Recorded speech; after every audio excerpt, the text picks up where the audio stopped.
Aruvithura cent George ഫെറനോ ദേവാലയത്തിലെ വികാരിയച്ഛനായ father Mathew ചന്ദ്രൻകുന്നലച്ചൻ ഇപ്പോൾ നമ്മോട് കൂടെ ചേരുകയാണ്. അച്ഛാ, സ്വാഗതം.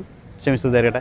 ഈ ഒരു നാട്ടിൽ, പ്രത്യേകിച്ച് ഈരാറ്റുപേട്ടയിൽ അരുവിത്തറ എന്ന് പറയുന്ന വളരെ ചരിത്ര പ്രാധാന്യമുള്ള, നൂറ്റാണ്ടുകൾ പഴക്കമുള്ള ഒരു വിശ്വാസി സമൂഹമാണ് ഇവിടെയുള്ളത്.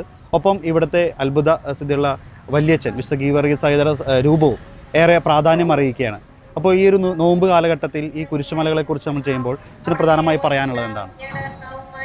കേരള സഭയിലെ തന്നെ ഏറ്റവും പുരാതന പ്രസിദ്ധവും തീർത്ഥാടക പ്രധാനവുമായ ഒരു പള്ളിയാണ് അരുവിത്ര പള്ളി. ഈ പള്ളി പൊതുവെ അറിയപ്പെടുന്നത് അരുവിത്ര വല്യച്ഛൻ്റെ പള്ളി എന്ന പേരിലാണ്.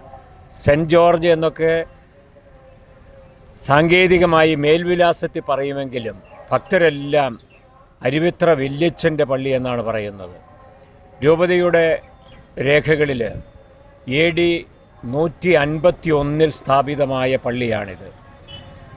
ഇവിടെ വിശ്വാസികളെല്ലാവരും പറയുന്ന കാര്യം 7 പള്ളികളിലെ അരപ്പള്ളി അരുവിത്ര വല്യച്ഛൻ്റെ പള്ളിയാകുന്നു എന്നുള്ളതാണ്. ഏതാണ്ട് 600ഓളം വർഷം പഴക്കമുള്ള ഒറ്റത്തടിയിൽ തീർത്ത വിശുദ്ധൻ്റെ തിരുസ്വരൂപമാണ് ഇവിടെ പ്രതിഷ്ഠയായിട്ടുള്ളത്. ആ തിരുസ്വരൂപമാകട്ടെ നിലയ്ക്കൽ നിന്ന് വിശ്വാസികൾ ഇവിടേക്ക് കുടിയേറി പാർത്തപ്പോൾ അവരുടെ കൂടെ കൊണ്ടുവന്ന സ്വരൂപമാണെന്നാണ് പറയുന്നത്. ഈ വല്യച്ഛൻ്റെ വലിയ മധ്യസ്ഥ ശക്തി മൂലം സമാന സ്വഭാവമുള്ള തിരുസ്വരൂപങ്ങൾ നിർമ്മിക്കാൻ ശ്രമിച്ചിട്ട് ഒരു കലാകാരനും അത് സാധിച്ചിട്ടില്ല എന്നാണ് പറയുന്നത്. അതുതന്നെ ഈ വിശുദ്ധൻ്റെ മാധ്യസ്ഥ ശക്തിയുടെ പറയപ്പെടുന്ന പ്രത്യേകതയായി കരുതപ്പെടുന്നു. ഇവിടെ വെള്ളിയാഴ്ചകളിൽ മാത്രമല്ല, എല്ലാ ദിവസവും വല്യച്ഛൻ്റെ സന്നിധിയിലേക്ക് പ്രാർത്ഥനയ്ക്ക് വലിയ കൂട്ടമായിട്ട് ആൾക്കാരെത്തുന്നുണ്ട്. അത് കത്തോലിക്കർ മാത്രമല്ല, എല്ലാ വിശ്വാസത്തിൽ പെട്ടവരുമുണ്ട്. വിശ്വാസത്തിൽ പെടാത്ത ആൾക്കാരും വിശുദ്ധൻ്റെ മാധ്യസ്ഥ്യം തേടിയെത്തുന്നു എന്നാണ് പറയപ്പെടുന്നത്. ആദ്യ വെള്ളിയാഴ്ചയാണ് ഏറ്റവും വലിയ ഭക്തി.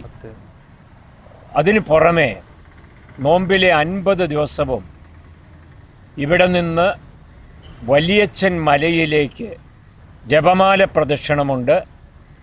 മലയടിവാരത്തിൽ നിന്ന് കുരിശിൻ്റെ വഴി എത്തിച്ചാണ് മലമുകളിലെത്തുന്നത്. മലമുകളിലെത്തുമ്പോൾ ദേവാലയം ചെറുതാണെങ്കിലും അവിടെ ഏതാണ്ട് 108ഓളം അടി ഉയരമുള്ള ബൃഹത്തായ ഒരു കുരിശുണ്ട്. അത് ഈരാറ്റുപേട്ട പ്രദേശത്ത് എവിടെ നിന്നാലും കാണാവുന്ന രീതിയിലാണ് സ്ഥാപിതമായിട്ടുള്ളത്.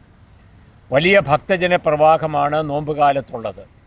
വൈകുന്നേരം അവിടെ കുരിശിൻ്റെ വഴിക്ക് ശേഷം പരിശുദ്ധ കുർബാനയുമുണ്ട്. ഇത്